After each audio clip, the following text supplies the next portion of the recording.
ಇಂದು ನಾನು ಕನ್ನಡ ಜ್ಞಾನಪೀಠ ಪ್ರಶಸ್ತಿ ವಿಜೇತರ ಬಗ್ಗೆ ಹೇಳುತ್ತೇನೆ. ಒಟ್ಟು 8 ಪ್ರಶಸ್ತಿಗಳು ನಮ್ಮ ಕನ್ನಡ ಭಾಷೆಗೆ ದೊರೆತಿವೆ. ಮೊದಲು ಕುವೆಂಪು ಅವರಿಗೆ ಶ್ರೀರಾಮಾಯಣ ದರ್ಶನಂ ಎಂಬ ಕೃತಿಗೆ 1967ರಲ್ಲಿ ಜ್ಞಾನಪೀಠ ಪ್ರಶಸ್ತಿ ದೊರೆತಿದೆ.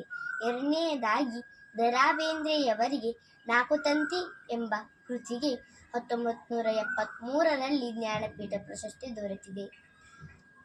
ಮೂರನೆಯದಾಗಿ ಕೆ. ಶಿವರಾಮ್ ಕಾರಂತರವರಿಗೆ ಮುಕ್ಕಜ್ಜಿಯ ಕನಸುಗಳು ಎಂಬ ಕೃತಿಗೆ 1977ರಲ್ಲಿ ಜ್ಞಾನಪೀಠ ಪ್ರಶಸ್ತಿ ದೊರೆತಿದೆ.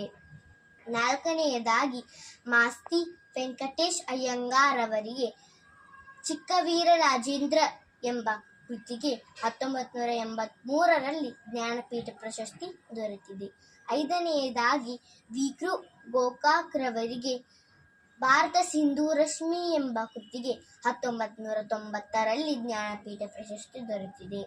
ಆರನೆಯದವರು ಯು. ಆರ್. ಅನಂತಮೂರ್ತಿಯವರಿಗೆ ಸಮಗ್ರ ಸಾಹಿತ್ಯ ಎಂಬ ಕೃತಿಗೆ 1994ರಲ್ಲಿ ಜ್ಞಾನಪೀಠ ಪ್ರಶಸ್ತಿ ದೊರೆತಿದೆ.